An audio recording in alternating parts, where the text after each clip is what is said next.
اللهم افتح بيننا وبين قومنا بالحق وأنت خير الفاتحين غوث اعظم بمنی بے سر و ساما مدد قبلہ ایدی مدد کعبہ ایما مدد معین الدین حسن عالم پناہ بسوء ما غریبا یک نگاہ سبحان ربك رب العزة عما يصفون وسلام على المرسلين والحمد لله رب العالمين بحق لا إله إلا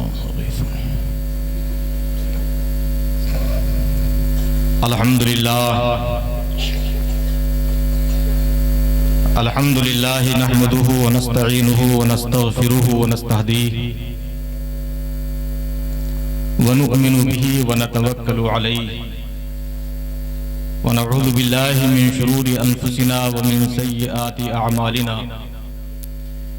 من يهده الله فلا مضل له ومن يضلله فلا هادي له ونشهد أن لا إله إلا الله وحده لا شريك له ونشهد أن سيدنا ومولانا محمد عبده ورسوله وصلى الله تعالى وسلم على سيد المرسلين وعلى آله وصحبه أجمعين أما بعد فأعوذ بالله من الشيطان الرجيم بسم الله الرحمن الرحيم يوم ندعو كل أناس بإمامهم ما شاء الله صدق الله مولانا العظيم وبلغنا رسوله النبي الأمين المكين الكريم ونحن على ذلك لمن الشاهدين والشاكرين والحمد لله رب العالمين. حضرات رات کے 11:30 بج چکے ہیں. آپ حضرات بھی ماشاءاللہ کافی ہمت کا مظاہرہ کر رہے ہیں. ہمت کیے ہوئے جمے بیٹھے ہیں. چھوٹے چھوٹے بچے ماشاءاللہ پوری بیداری کے ساتھ جلسہ سن رہے ہیں. وقت کافی ہو گیا ہے. میں کوشش کروں گا کہ بہت مختصر انداز میں کچھ باتیں آپ کی بارگاہ میں پیش کر کے اور رخصت ہو جاؤں. ابھی میرے بعد آپ کو شورائے کرام تشریف فرما ہیں. ان کی نعت خوانی بھی سماعت کرنی ہے. اور آج کے جو مہمان خصوصی مفتی شبیح الحسن صاحب ہیں جن سے آشنائی تو نہیں ہے لیکن انشاءاللہ آج ملاقات ہوگی. ان کی خطابت بھی آپ کو سماعت کرنی ہے. تو ابھی کافی کچھ سننے کے لیے باقی ہے. میں بیچ میں آیا ہوں کچھ دیر کے لیے. تو گزارش ہے کہ کل آپ آرام کر لیجئے گا اور آج آپ سن لیجئے. کچھ عقیدے کی نصیحت کی باتیں سنیے اور اللہ توفیق دے تو ان پر عمل کرنے کی کوشش کیجیے. اور آپ بہت قابل مبارکباد ہیں کہ آپ لوگوں نے مل کر چندہ کر کے اور جلسے کا اہتمام کیا. اور ماشاءاللہ یہ ہمارے محترم سبیح الحسن ہے نا ربیع الحسن فرمان چشتی صاحب انہوں نے ذمہ داری سنبھالی. رابطہ کیا علماء کرام سے اور علماء کرام آپ کے دیار میں تشریف لائے. تو پروردگار عالم سب کی خدمتوں کو اپنی بارگاہ میں قبول فرمائے. آمین آمین. جنہوں نے جس طرح سے بھی شرکت کی پروردگار عالم ہر ایک کی شرکت کو قبول فرمائے. اور دارین میں سرکار غوث کی ذات پاک سے عقیدت و محبت کا لوگوں نے جو ثبوت پیش کیا پروردگار عالم سرکار غوث کی برکتوں سے مالا مال فرمائے. آئیے ایک مرتبہ انتہائی عقیدت و محبت کے ساتھ ساری کائنات کے مالک و مختار حبیب پروردگار شفیع المذنبین رحمت للعالمین دنیا میں کام آنے والے قبر کی تاریکی میں کام آنے والے میدان محشر کی تپتی دھوپ جہاں کوئی سایہ نہ ہو وہاں دامن رحمت میں چھپانے والے پیارے پیارے آقا جناب محمد رسول اللہ صلی اللہ علیہ وآلہ وسلم کی بارگاہ پرانوار میں درود شریف کا نذرانہ پیش کریں.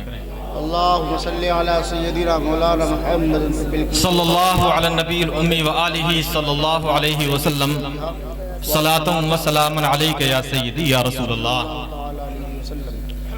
حضرات، غوث الثقلین پیر پیراں میر میراں شاہ جیلاں سرکار بغداد رضی اللہ تعالی عنہ کی ذات گرامی سے منسوب یہ جلسہ ہے۔ اللہ تبارک و تعالی نے سرکار غوث کو کن رفعتوں اور بلندیوں سے سرفراز فرمایا وہ آپ علماء کرام سے سنتے رہتے ہیں۔ اللہ تبارک و تعالی نے بڑی بلندیوں سے نوازا اور رب العالمین نے انہیں بڑی کرامتوں سے سرفراز فرمایا، اور الحمدللہ یہ جو اولیاء کرام کی بہاریں ہیں، یہ بہاریں آپ کو صرف سنیوں میں نظر آئیں گی۔ واہ واہ واہ، چاہے سرکار غوث پاک ہوں، چاہے سرکار غریب نواز ہوں، یہ جو بڑی بڑی ذات، بڑی بڑی بارگاہیں اور یہ جو بڑے بڑے مقامات ہیں، یہ آپ کو صرف اہل سنت کے درمیان نظر آئیں گے۔ اسی لیے کچھ بدبخت آپ کو ملیں گے جن کی زبان تان اتنی زیادہ دراز ہو چکی ہے کہ وہ سرکار غریب نواز اور سرکار غوث پاک کی بارگاہ تک پہنچ جاتے ہیں معاذ اللہ رب العالمین۔ یقیناً سرکار غریب نواز کی بارگاہ میں اور سرکار غوث پاک رضی اللہ تعالی عنہما کی بارگاہ میں ذرہ برابر زبان تو کھولنا درکنار، ان کے حوالے سے اگر دل کے اندر ذرہ برابر گندگی موجود ہے تو یقین جانے وہ انسان کے ایمان کو ختم کر دینے کے لیے کافی۔ جس طرح سے زنگ جانتے ہیں، زنگ کہتے ہیں مرچا کو، جس کو آپ کہتے ہیں، اگر لوہے میں زنگ لگ جائے تو وہ زنگ دھیرے دھیرے لوہے کو کھا جاتی ہے۔ اگر کوئی لوہا ہو اور اس میں زنگ لگ جائے تو وہ زنگ دھیرے دھیرے کیا کرتی ہے؟ لوہے کو کھا جاتی ہے۔ اسی طرح اگر کسی اللہ کے محبوب بندے کے حوالے سے کسی کے دل کے اندر ذرہ برابر کچھ پیدا ہو گیا تو آپ یقین جانیں وہ اس کے ایمان کو کھا جائے گا اور انشاءاللہ اس کو جہنم کا ٹھکانہ ہوگا۔ ہمارے دین کی حقانیت کے دونوں شاہد ہیں، سبحان اللہ سبحان اللہ، ہمارے دین کی حقانیت کے دونوں شاہد ہیں، معین الدین اجمیری، محی الدین جیلانی۔ سبحان اللہ سبحان اللہ، سرکار غریب نواز یہ بھی ہمارے دین کی حقانیت کی ایک دلیل ہیں، اور سرکار غوث پاک بھی ہمارے دین کی حقانیت کے دلیل ہیں۔ اے ایمان والو، اللہ تبارک و تعالی نے پچھلی امتوں میں انبیاء کرام ہوا کرتے تھے، انبیاء کرام کو پروردگار عالم معجزے عطا فرماتا تھا۔ معجزے کیا ہوتے تھے؟ معجزے کہ انسان کے بس میں نہیں ہوتے تھے، یعنی وہ ایسا کام کرتے تھے، ایسی چیزیں لوگوں کے سامنے پیش کرتے تھے کہ کوئی انسان ویسا نہیں کر سکتا تھا اور کسی انسان کے بس میں نہیں ہوتا تھا کہ اس کا مقابلہ کر سکے، اس طرح سے کر کے دکھا سکے۔ حضرت موسیٰ علیہ السلام تشریف لائے۔ حضرت موسیٰ کا معجزہ یہ تھا کہ جب وہ فرعون کے دربار میں پہنچے تو فرعون کے دربار میں جب پہنچ کر کے انہوں نے کہا کہ میں اللہ کا نبی ہوں، فرعون نے کہا کہ میں کیسے مانوں؟ تو حضرت موسیٰ علیہ السلام نے ارشاد فرمایا کہ میں دلیل لے کر کے آیا ہوں۔ اس نے کہا کیا دلیل ہے؟ پیش کرو۔ حضرت موسیٰ علیہ السلام کے ہاتھ میں جو لاٹھی تھی، جو عصا تھا، وہ عصا زمین پر ڈال دیا۔ زمین پر ڈالتے ہی وہ اژدہا بن گیا اور اژدہا بن کر اس نے سانپ کی طرح پھنکارنا شروع کر دیا۔ جب فرعون نے دیکھا تو فرعون نے کہا یہ تو جادو ہے، موسیٰ نے جادوگری سیکھی ہے، موسیٰ یہاں آ کر کے جادو دکھا رہے ہیں، موسیٰ نے اپنے جادو سے لاٹھی کو سانپ بنا دیا ہے۔ فرعون نے کہا ایک میدان میں ایک پروگرام مقرر کیا جائے جس میں جادوگروں کو بلایا جائے اور موسیٰ کا مقابلہ کروایا جائے۔ چنانچہ موسیٰ علیہ السلام کا مقابلہ ہوا۔ جو دوسرے جادوگر آئے تھے جب انہوں نے اپنا جادو دکھایا اور پھر بعد میں جب حضرت موسیٰ نے اپنا عصا زمین پر ڈالا تو حضرت موسیٰ کے عصا نے سانپ بن کر دوسرے جادوگروں کے سارے جادو کو ختم کر دیا، ان کے سارے سانپوں کو کھا لیا۔ تو جادوگر بھی سجدے میں گر گئے، سجدے میں گر کر کہنے لگے آمنا برب موسیٰ و ہارون، ہم موسیٰ اور ہارون کے رب پر ایمان لاتے ہیں۔ بے شک سبحان اللہ، نعرہ رسالت، کشف غوث و رضا کانفرنس، زندہ باد، اہل سنت زندہ باد۔ بے شک سبحان اللہ واہ واہ واہ ماشاء اللہ بے شک سبحان اللہ سبحان اللہ ماشاء اللہ سبحان اللہ سبحان اللہ ماشاء اللہ سبحان اللہ سبحان اللہ سبحان اللہ ماشاء اللہ سبحان اللہ سبحان اللہ سبحان اللہ اے میرے محترم، وقت میں گنجائش نہیں ہے، میں بہت زیادہ تفصیل میں نہیں جاؤں گا۔ حضرت عیسیٰ علیہ السلام تشریف لائے۔ حضرت عیسیٰ علیہ السلام کے پاس ایک معجزہ تھا۔ کیا تھا ان کا معجزہ؟ قرآن کہتا ہے حضرت عیسیٰ علیہ السلام کے معجزے کو، حضرت موسیٰ کے بھی معجزے کو قرآن نے بیان کیا۔ بہت ساری آیت کریمہ میں اگر میں بیان کروں تو پوری تقریر آیتیں ہی بیان کرتے میں ختم ہو جائے گی۔ میں زیادہ آیات کی تفصیل میں نہیں جانا چاہتا ہوں۔ حضرت عیسیٰ علیہ السلام کو خدا نے معجزہ دیا۔ حضرت عیسیٰ کہتے ہیں انی اخلق لکم من الطین کہیئۃ الطیر فانفخ فیہ فیکون طیرا باذن اللہ۔ حضرت عیسیٰ کہتے ہیں میرا معجزہ یہ ہے کہ میں مٹی سے ایک پرندے کی شکل کا پتلا تیار کرتا ہوں اور اس پتلے پر میں پھونک چھوڑ دیتا ہوں تو اللہ کے حکم سے وہ پتلا پرندہ بن کر کے پرواز کر جاتا ہے۔ یہ میرا معجزہ ہے۔ حضرت عیسیٰ علیہ السلام کہتے ہیں وَأُبْرِئُ الْأَكْمَحَ وَالْأَبْرَصَ وَأُحْيِي الْمَوْتَى بِإِذْنِ اللَّهِ۔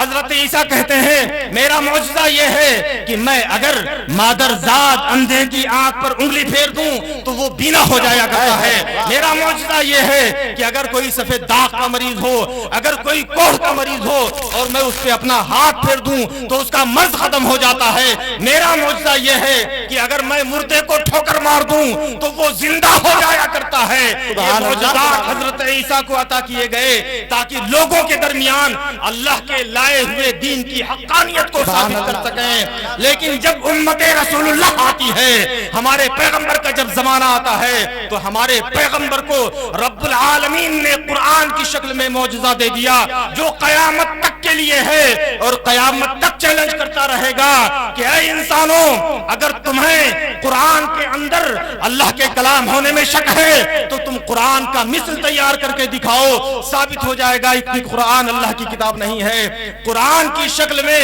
رسول اللہ کو معجزہ دیا اور دیگر انبیاء کے جو معجزات تھے وہ ہمارے محبوب کی امت کے اولیاء کو عطا کیا۔ بے شک سبحان اللہ سبحان اللہ سبحان اللہ سبحان اللہ سبحان اللہ یا رسول اللہ زندہ باد زندہ باد۔ بہت خوب ماشاء اللہ ماشاء اللہ سبحان اللہ سبحان اللہ سبحان اللہ۔ دیگر انبیاء کرام کے جو معجزات تھے آپ امت رسول اللہ کے صالحین کا مطالعہ کیجئے، اولیاء کرام کی ذات پاک کو دیکھیے، جو آپ کو دیگر انبیاء کرام کے یہاں معجزے کی شکل میں ملے گا وہ امت رسول اللہ میں کرامت کی شکل میں آنے والا ہے۔ سرکار عیسیٰ علیہ السلام مردے زندہ کر دیا کرتے تھے، وہ دنیا سے تشریف لے گئے، ان کا زمانہ مکمل ہوا، وہ معجزہ بھی مکمل ہو گیا۔ ہمارے آقا کے معجزہ آ جانے کے بعد اب کسی کا معجزہ باقی نہیں رہا، وہ معجزہ مکمل ہو گیا۔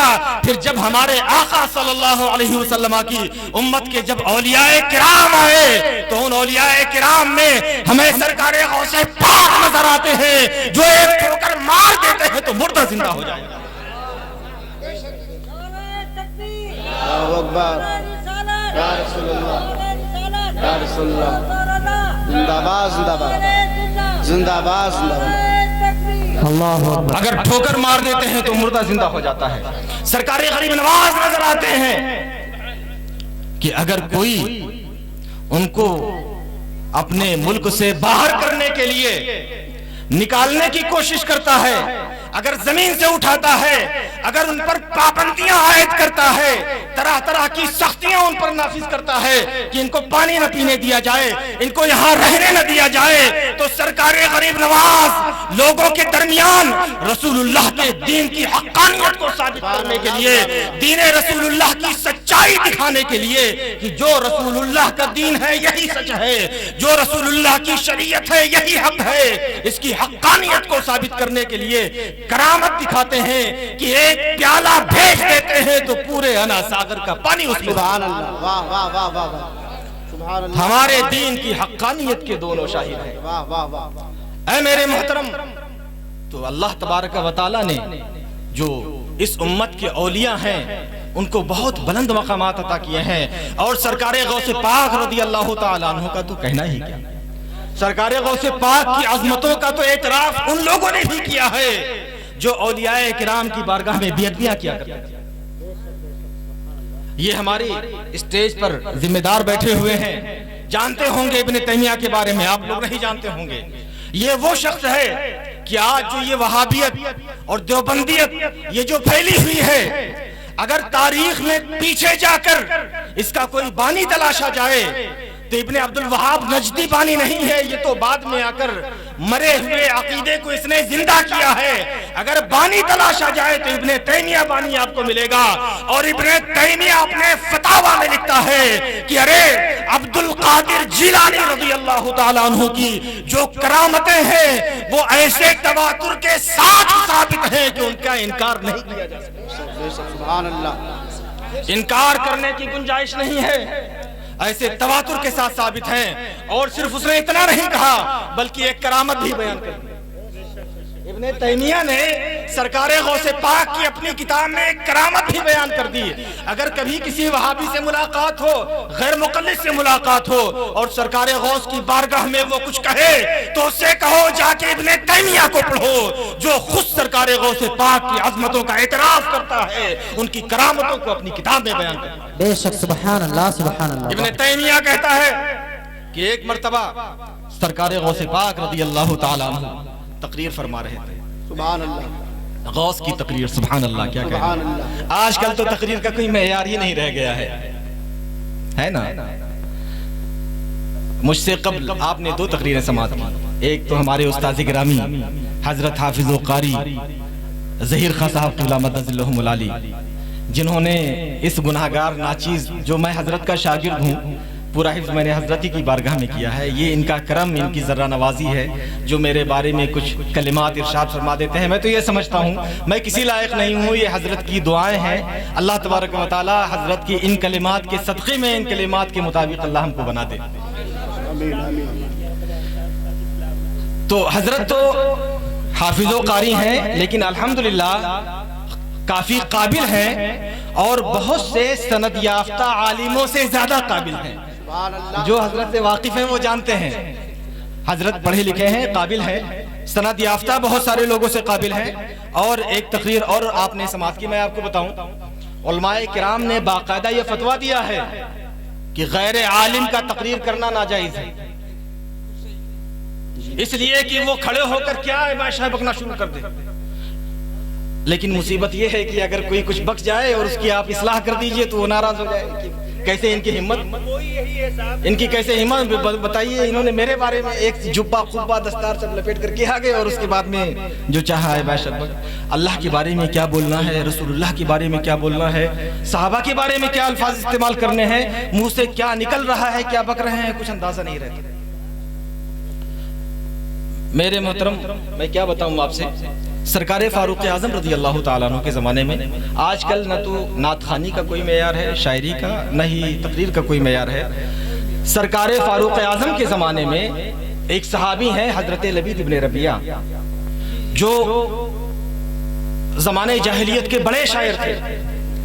اسلام لانے کے بعد میں سرکار فاروق اعظم نے کہا اب اگر کوئی اسلام لانے کے بعد شاعری کرنا چاہتا ہے تو اس پر لازم ہے پہلے قرآن حفظ کرے، اس کے بعد میں شاعری، سبحان اللہ، سبحان اللہ، تاکہ اس کو پتا چلے کہ اس کا کون سا شعر قرآن کے مطابق ہے اور کون سا شعر قرآن کے خلاف جا رہا ہے۔ آج کل تو کوئی مسئلہ ہی نہیں ہے، دین کی خبر نہیں ہے، کچھ نہیں ہے، تک بندی آ گئی، بس یہاں کا اٹھا کے وہاں جوڑ دیا، وہاں کا یہاں جوڑ دیا، شاعر ہے۔ لیکن کس کی کس لیے اصلاح کرنے کے لیے جائیے۔ خیر، تو سرکار غوث پاک رضی اللہ تعالیٰ عنہ کی باتیں ہو رہی ہیں، ضمنی طور پر یہ بات آ گئی، آخر میں ہم سب لوگ مل کر کے توبہ کر لیں گے، تاکہ اگر ہمارے سننے میں یا کسی کے زبان سے کچھ غلط نکل گیا ہو تو سب لوگ توبہ کر لیں گے، تاکہ ہماری تجدید ایمان ہو جائے اور اللہ ہمارے گناہ کو معاف فرما دے۔ تو سرکار غوث، ابن تیمیہ لکھتے ہیں، سرکار غوث پاک کی تقریر ہو رہی تھی۔ جب ان کی تقریر ہوتی تھی تو اتنی پیاری باتیں، اتنی پیاری زبان، اتنا پر اثر بیان ہوتا تھا کہ لوگوں کے قلب پہ رقت طاری ہو جاتی تھی، لوگ رونا شروع کر دیتے تھے، اگر گنہگار ہے تو وہ آ کر کے توبہ کرنا چاہتا ہے، حضور مجھے توبہ کرا دیں، میں اپنے گناہوں سے، اپنی زندگی کے گناہوں سے اب توبہ کرنا چاہتا ہوں، اور آپ کے بیان کے بعد میرے دل کی دنیا بدل گئی ہے، میں اللہ کے نبی کی شریعت کے مطابق اپنی زندگی بسر کرنا چاہتا ہوں۔ تو لوگ آ رہے تھے سرکار غوث کی بارگاہ میں توبہ کر رہے تھے، سرکار غوث ان کو توبہ کروا رہے تھے۔ ایک صاحب موجود تھے، وہ کیا سامعین میں تھے، تو وہ ایک دھاگا لے کر کے اور ہر توبہ کرنے کے بعد وہ دھاگے میں ایک گرہ لگا رہے تھے تاکہ ہم بعد میں گن سکیں کہ کتنے لوگوں نے توبہ کیا۔ سبحان اللہ سبحان اللہ۔ نعرہ تکبیر، نعرہ رسالت، علماء اہل سنت حضرت علامہ مفتی شفیع الحسن صاحب قبلہ، نعرہ تکبیر۔ تشریف لائیں ماشاءاللہ، حضرت کی بھی تشریف آوری ہو گئی ہے، اور تھوڑی دیر ایک مرتبہ آپ بلند آواز سے درود شریف پڑھیں۔ صلی علی سیدنا مولانا محمد صلی اللہ علیہ وسلم۔